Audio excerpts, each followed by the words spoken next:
നമസ്കാരം. മലയാളി വാർത്തയിലേക്ക് സ്വാഗതം. മുൻ മുഖ്യമന്ത്രി പിണറായി വിജയൻ്റെ മകൾ ഉൾപ്പെട്ട CMRL എക്സാലോജിക് മാസപ്പടി കേസുമായി ബന്ധപ്പെട്ട് പിണറായി വിജയൻ്റെ തിരുവനന്തപുരത്തെയും കണ്ണൂരിലെയും വസതികളടക്കം 12 ഇടങ്ങളിൽ EDയുടെ പരിശോധന നടന്നിരുന്നു.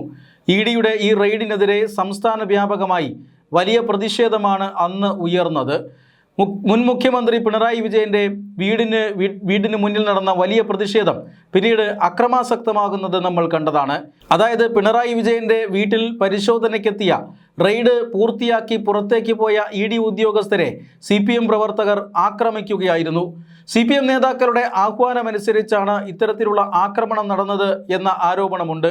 ED ഉദ്യോഗസ്ഥർ സഞ്ചരിച്ചിരുന്ന കാറുകൾ തല്ലി തകർത്തു. ED ഉദ്യോഗസ്ഥർക്കും അതുപോലെ തന്നെ കേന്ദ്ര സേനാംഗങ്ങൾക്കുമെല്ലാം ആക്രമണത്തിൽ പരിക്കേറ്റു.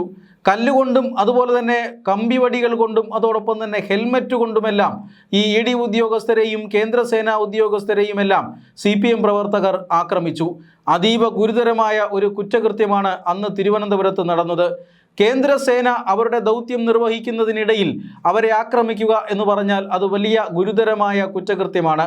എൻഫോഴ്സ്മെൻറ്റ് ഡയറക്ടറേറ്റ് അവരുടെ അന്വേഷണത്തിൻ്റെ ഭാഗമായി നടത്തിയ ഒരു പരിശോധനയാണ് ഈ CPM അനുകൂലികൾ ചേർന്ന് തടസ്സപ്പെടുത്തുകയും അവരെ ശാരീരികമായി ആക്രമിക്കുകയും ഒക്കെ ചെയ്തത്.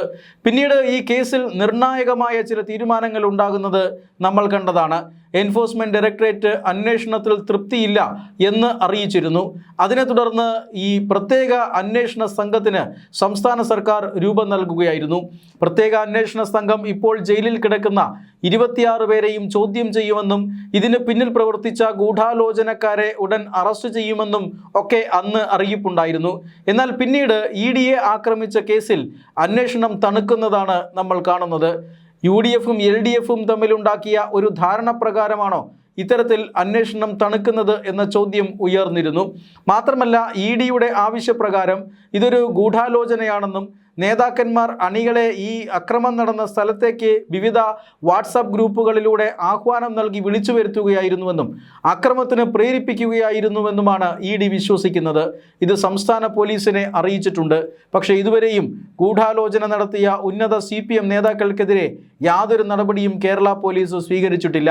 CPM നേതാവ് ജോൺ ബ്രിട്ടാസും മുൻ മന്ത്രി V ശിവൻകുട്ടിയും രാജ്യസഭാംഗം AA റഹീമും അടക്കമുള്ള ഉന്നത CPM നേതാക്കന്മാരാണ് ഈ അക്രമത്തിന് മുൻകൈയെടുത്തത്. മാത്രമല്ല അക്രമം നടത്തിയവരെ ജില്ലാ കമ്മിറ്റി ഓഫീസിൽ ഒളിപ്പിക്കുകയും ചെയ്തു. അവിടെ ഈ പ്രതികളെ പിടിക്കാനെത്തിയ പോലീസിനെ വിരട്ടി നിർത്തുകയും ഈ ഓഫീസിലേക്ക് കയറാൻ അനുവദിക്കാതെ ഗുണ്ടായിസം കാട്ടുകയും ഒക്കെ ചെയ്തു. ഇങ്ങനെയൊക്കെ നടന്നതിനു പിന്നിൽ കൃത്യമായ ഗൂഢാലോചനയുണ്ട് എന്നാണ് ED ഉദ്യോഗസ്ഥർ വിലയിരുത്തുന്നത്. പക്ഷേ പോലീസ് ഗൂഢാലോചന നടത്തിയിട്ടുള്ള ഉന്നത നേതാക്കന്മാരെ ഇതുവരെ സ്പർശിച്ചിട്ടില്ല. എന്നാൽ ഇതുമായി ബന്ധപ്പെട്ട് നിർണായകമായ ഒരു ഇടപെടൽ വരികയാണ്. അത് മറ്റൊന്നുമല്ല, പ്രധാനമന്ത്രിയുടെ ഓഫീസാണ് ഈ കേസിൽ ഇടപെടൽ നടത്തിയിരിക്കുന്നത്.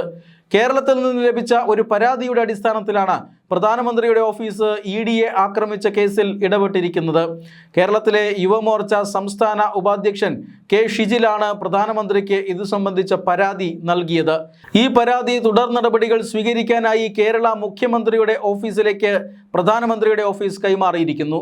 മാത്രമല്ല പ്രധാനമന്ത്രിയുടെ ഓഫീസിൻ്റെ നിർദ്ദേശപ്രകാരം മുഖ്യമന്ത്രിയുടെ ഓഫീസ് സംസ്ഥാന പോലീസ് മേധാവിക്ക് പരാതി കൈമാറുകയും ഇതിനെക്കുറിച്ചുള്ള അറിയിപ്പ് പരാതിക്കാരന് കൈമാറുകയും ചെയ്തിട്ടുണ്ട്. എന്ന് പറഞ്ഞാൽ ഈ കേസ് അല്ലെങ്കിൽ ഈ പരാതി, അതായത് സംസ്ഥാനത്ത് ഇതുമായി ബന്ധപ്പെട്ട കാര്യക്ഷമമായ അന്വേഷണം നടക്കുന്നില്ല, ഈ അക്രമത്തിൽ പങ്കെടുത്ത 26 സാധാരണ പ്രവർത്തകരെ മാത്രമാണ് അറസ്റ്റ് ചെയ്ത് ജയിലിൽ അടച്ചിരിക്കുന്നത്. അവർക്ക് ഇതുവരെയും ജാമ്യം ലഭിച്ചിട്ടില്ല. പക്ഷേ ഈ കുറ്റകൃത്യത്തിന് പ്രേരിപ്പിച്ച യഥാർത്ഥ CPM നേതാക്കന്മാർ അവർ ഇപ്പോഴും പുറത്താണ്. ഈ കേസിൽ ശിക്ഷിക്കപ്പെടേണ്ടത് അവരാണ്. അണികളെ കൊണ്ട് ചുടുചോറ് വാരിപ്പിച്ചത് CPM നേതാക്കളാണ് എന്നൊക്കെയാണ് പരാതിയിൽ പറയുന്നത്. അതുകൊണ്ട് തന്നെ ഈ പരാതിയിൽ പറയുന്ന കാര്യങ്ങൾ അന്വേഷിച്ച് കൃത്യമായ നടപടികൾ സ്വീകരിക്കാനാണ് സംസ്ഥാന മുഖ്യമന്ത്രിയുടെ ഓഫീസ് ഇപ്പോൾ പോലീസ് മേധാവിക്ക് നിർദ്ദേശം നൽകിയിരിക്കുന്നത്. EDയെ ആക്രമിച്ച കേസിൽ നിർണായകമായ ചില ചോദ്യം ചെയ്യലുകൾ നടക്കുമെന്ന സൂചന നേരത്തെ നൽകിയിരുന്നു. പക്ഷേ ഈ ചോദ്യം ചെയ്യലുകളെക്കുറിച്ചുള്ള വിവരങ്ങളോ അന്വേഷണ പുരോഗതിയോ ഇപ്പോൾ പുറത്തേക്ക് വരുന്നില്ല.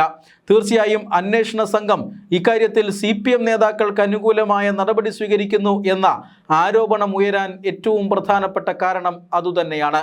CMRL എക്സാലോജിക് മാസപ്പടി കേസിൽ ECIR രജിസ്റ്റർ ചെയ്ത് 2 വർഷത്തിന് ശേഷമാണ് റെയ്ഡിലേക്ക് എൻഫോഴ്സ്മെന്റ് ഡയറക്ടറേറ്റ് കടക്കുന്നത്. കോടതി നടപടികളും ചുവപ്പ് നാടകളിലും EDയുടെ അന്വേഷണം കുരുങ്ങുകയായിരുന്നു. CMRL എന്ന കരിമണൽ ഖനന കമ്പനി കോടിക്കണക്കിന് രൂപ, ചുരുക്കി പറഞ്ഞാൽ 2.78 ലക്ഷം കോടി രൂപ മുഖ്യമന്ത്രിയായിരുന്ന പിണറായി വിജയൻ്റെ മകൾ വീണ വിജയൻ്റെ ഉടമസ്ഥതയിലുള്ള ഒരു കമ്പനിയുടെ അക്കൗണ്ടിലേക്ക് നൽകി എന്നതാണ് ഈ കേസിനാസ്പദമായ കുറ്റകൃത്യം. ഇത് കൃത്യമായി പറഞ്ഞാൽ കമ്പനിയുടെ ചെലവല്ലെന്നും ഒരു സേവനവും നൽകാതെയാണ് ഈ പണം മുഖ്യമന്ത്രിയുടെ, സംസ്ഥാനം ഭരിക്കുന്ന മുഖ്യമന്ത്രിയുടെ മകളുടെ കമ്പനിയിലേക്ക് കൈമാറിയിരിക്കുന്നതെന്നും മകളുടെ വ്യക്തിപരമായ അക്കൗണ്ടിലേക്കും കൈമാറിയിട്ടുണ്ടെന്നും ഈ CMRLുമായി ബന്ധപ്പെട്ട അനുബന്ധ കമ്പനിയിൽ നിന്നും ഏതാണ്ട് 50 ലക്ഷം രൂപ വായ്പ എടുത്തിട്ടുണ്ടെന്നും അത് ഇതുവരെ തിരിച്ചടച്ചിട്ടില്ലെന്നും SFIO അന്വേഷണത്തിൽ കണ്ടെത്തിയിരുന്നു. അതായത് പിണറായി വിജയനിൽ നിന്നും ഫേവർ ലഭിക്കാനായി കൈക്കൂലി കൊടുത്ത പണമാണ് എന്നാണ് ആദായ നികുതി വകുപ്പ് അതിൻ്റെ റിപ്പോർട്ടിൽ പറഞ്ഞു വെച്ചത്. തുടർന്നാണ് SFIO അന്വേഷണമുണ്ടായത്. SFIO അന്വേഷണത്തിൽ നിർണായകമായ പല കണ്ടെത്തലുകളും നടന്നിട്ടുണ്ട്. ഈ കണ്ടെത്തലുകളും ഇതുമായി ബന്ധപ്പെട്ട രേഖകളുമെല്ലാം ED ഇപ്പോൾ പരിശോധിച്ചു വരികയാണ്. 134 രേഖകളാണ് ഇതുമായി ബന്ധപ്പെട്ട് SFIO EDക്ക് നൽകാനുള്ളത്. അതിൽ ഭാഗികമായി മാത്രമേ രേഖകൾ EDക്ക് ലഭിച്ചിട്ടുള്ളൂ. ഇതിൻ്റെ അടിസ്ഥാനത്തിലാണ് വീണ വിജയനെ ആദ്യ റൗണ്ട് ചോദ്യം ചെയ്തത് എന്നാണ് മനസ്സിലാക്കുന്നത്. വീണ വിജയനിൽ നിന്നും ബാങ്ക് അക്കൗണ്ടുമായി ബന്ധപ്പെട്ട രേഖകൾ ED കൈക്കലാക്കിയിട്ടുണ്ട്. വീണ വിജയൻ്റെ മൊബൈൽ ഫോണിലുള്ള വിവരങ്ങളും ED ഇപ്പോൾ ഈ ഫോറൻസിക് പരിശോധനയിലൂടെ പുറത്തെടുത്തിട്ടുണ്ട്. അതുകൊണ്ട് തന്നെ ഈ കേസിൽ നിർണായകമായ ഒരു വഴിത്തിരിവിലാണ് എൻഫോഴ്സ്മെന്റ് ഡയറക്ടറേറ്റ് എന്ന് തന്നെ പറയാം. ഈ ഘട്ടത്തിലാണ് എൻഫോഴ്സ്മെന്റ് ഡയറക്ടറേറ്റിന്റെ ഈ പരിശോധനയ്ക്കെതിരെ ശാരീരികമായ അക്രമം ED ഉദ്യോഗസ്ഥർക്കെതിരെ തിരുവനന്തപുരത്ത് ഉണ്ടായത്. അതീവ ഗൗരവകരമായിട്ടാണ് കേന്ദ്ര സർക്കാരും കേന്ദ്ര ആഭ്യന്തര മന്ത്രാലയവും ഈ ആക്രമണത്തെ കാണുന്നത്. അതുകൊണ്ട് തന്നെ സംസ്ഥാന പോലീസിനോട് പ്രതികളെ വെറുതെ വിടരുത് എന്ന് കൃത്യമായ നിർദ്ദേശം നൽകുകയായിരുന്നു. ഇപ്പോൾ പ്രധാനമന്ത്രി നരേന്ദ്രമോദിയുടെ ഓഫീസിന്റെ ഇടപെടലും ഈ ദിശയിലേക്കാണ് കാര്യങ്ങൾ കൊണ്ടുചെന്ന് എത്തിക്കുന്നത്. EDക്ക് അന്വേഷണം തൃപ്തികരമല്ലെങ്കിൽ തീർച്ചയായും കേന്ദ്ര ഏജൻസികൾക്ക് വിടാൻ ആവശ്യപ്പെടാം. അങ്ങനെ കേന്ദ്ര ഏജൻസികൾക്ക് വിട്ടാൽ കേസ് രജിസ്റ്റർ ചെയ്യുന്ന സംസ്ഥാനത്തേക്ക് പ്രതികളെ മാറ്റേണ്ടി വരും. ദീർഘകാലം പ്രതികൾക്ക് ജാമ്യം ലഭിക്കാതെ അകത്ത് കിടക്കേണ്ടി വരും. ഈ അറസ്റ്റിലായ പ്രതികളിൽ ചിലർ നേരത്തെ ജാമ്യത്തിന് ശ്രമിച്ചിരുന്നു. അപ്പോൾ അതിരൂക്ഷമായ ചില നിരീക്ഷണങ്ങളാണ് കോടതി ഈ കേസിൽ പ്രതികൾക്കെതിരെ നടത്തിയിട്ടുള്ളത്. രാജ്യത്തിനെതിരായിട്ടുള്ള ആക്രമണമാണിത് എന്നാണ് കോടതി നിരീക്ഷിച്ചത്. കേന്ദ്ര ഏജൻസികൾ അവരുടെ ദൗത്യമാണ് ചെയ്തത്. കള്ളപ്പണം വെളുപ്പിക്കൽ നടന്നിട്ടുണ്ട് എന്ന് വിവിധ അന്വേഷണ ഏജൻസികൾ കണ്ടെത്തിയിരിക്കുന്നു. ഈ സാഹചര്യത്തിൽ EDക്ക് അവിടെ ഇടപെടേണ്ടതുണ്ട്, അതവരുടെ ദൗത്യമാണ്. പക്ഷേ EDയുടെ ഇടപെടലിനെതിരെ നിയമപരമായി പോരാട്ടം നടത്താം, ജനാധിപത്യ മാർഗങ്ങളിലൂടെ പ്രതിഷേധം അറിയിക്കാം. പക്ഷേ ED ഉദ്യോഗസ്ഥരെ ആക്രമിക്കുന്നത് പ്രാകൃതമായ ഒരു നടപടിയാണ്. ഇത് തീർച്ചയായും കേസിനെ കൂടുതൽ സങ്കീർണമാക്കുമെന്ന കാര്യത്തിൽ തർക്കമൊന്നുമില്ല. അതുകൊണ്ട് തന്നെ ഇവരെ പുറത്തുവിടുന്ന പ്രശ്നമില്ല. ജാമ്യം കൊടുത്താൽ ഇത് അക്രമത്തിന് പ്രേരിപ്പിക്കുന്ന ഒരു നടപടിയാകും എന്നാണ് ഈ കോടതി ഇപ്പോൾ വാദിക്കുന്നത്. അതുകൊണ്ട് തന്നെ അതിരൂക്ഷമായ പ്രതികരണം ഹൈക്കോടതിയിൽ നിന്നും പ്രതികൾക്കെതിരെ ഉണ്ടായി. അതുകൊണ്ട് അറസ്റ്റിലായ സഖാക്കന്മാർ ഇപ്പോഴൊന്നും പുറം ലോകം കാണില്ല എന്നുറപ്പിച്ചിരിക്കുകയാണ്. പക്ഷേ ഈ പറയുന്ന സാധാരണ പ്രവർത്തകർ മാത്രം നിയമ നടപടിയെ നേരിട്ടാൽ മതിയോ? ഈ പ്രവർത്തകരെ കൊണ്ട് ഈ കലാപം ചെയ്യിച്ചത് ആരാണ്? ഒളിഞ്ഞും തെളിഞ്ഞും സമൂഹ മാധ്യമങ്ങളിലൂടെയും മറ്റും ആഹ്വാനം നടത്തി പിണറായി വിജയന് വേണ്ടി ED ഉദ്യോഗസ്ഥരെ ആക്രമിക്കാൻ ആഹ്വാനം നടത്തിയത് ആരാണ്? ആ ഉന്നത നേതാക്കളെല്ലാം ആ സമയത്ത് സ്ഥലത്തുണ്ടായിരുന്നില്ലേ? അവർ എന്തുകൊണ്ടാണ് EDയെ ആക്രമിക്കുന്നതിൽ നിന്നും അണികളെ പിന്തിരിപ്പിക്കാത്തത്? തീർച്ചയായും ഇങ്ങനെ ഒരു ആക്രമണത്തിന് പിന്നിൽ നേതാക്കന്മാരുടെ സമ്മതമുണ്ട്, നേതാക്കന്മാരുടെ ആഹ്വാനവും ഗൂഢാലോചനയുമുണ്ട്. ആ ഗൂഢാലോചന ഇതുവരെ കേരള പോലീസ് ഫലപ്രദമായി അന്വേഷിച്ചു എന്ന് പൊതുജനത്തിന് ബോധ്യം വന്നിട്ടില്ല. ഈ സാഹചര്യത്തിലാണ് പ്രധാനമന്ത്രിയുടെ ഓഫീസിലേക്ക് ഇതുമായി ബന്ധപ്പെട്ട പരാതി ചെല്ലുന്നത്.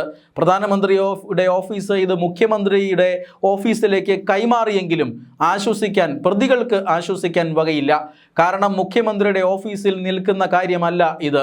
പ്രധാനമന്ത്രിയുടെ ഓഫീസ് ഒരു പരാതി അന്വേഷിച്ച് അതിലൊരു റിപ്പോർട്ട് നൽകാനായി മുഖ്യമന്ത്രിയുടെ ഓഫീസിനെ ഏൽപ്പിച്ചാൽ തീർച്ചയായും കൃത്യമായ ഫോളോ അപ്പുകൾ പ്രധാനമന്ത്രിയുടെ ഓഫീസിൽ നിന്നുണ്ടാകും. അതുകൊണ്ട് തന്നെ ഈ കേസിൽ വ്യക്തമായ നടപടി സ്വീകരിക്കാതെ ഉഴപ്പാൻ കേരള പോലീസിന് സാധിക്കില്ല. അങ്ങനെ ഉഴപ്പിയാൽ വീണ്ടും വീണ്ടും പ്രധാനമന്ത്രിയുടെ ഓഫീസിന്റെ ഇടപെടൽ ഉണ്ടാകും എന്ന് വ്യക്തമാണ്. ചുരുക്കി പറഞ്ഞാൽ ED ആക്രമിച്ച കേസിൽ സഖാക്കൾ വല്ലാതെ പെട്ടിരിക്കുകയാണ്. VD സതീശൻ സർക്കാർ വിചാരിച്ചാൽ പോലും ഈ പ്രതികളെ ഇനി രക്ഷിക്കാൻ സാധിക്കാത്ത സാഹചര്യത്തിലേക്ക് കാര്യങ്ങൾ പോകുന്നു.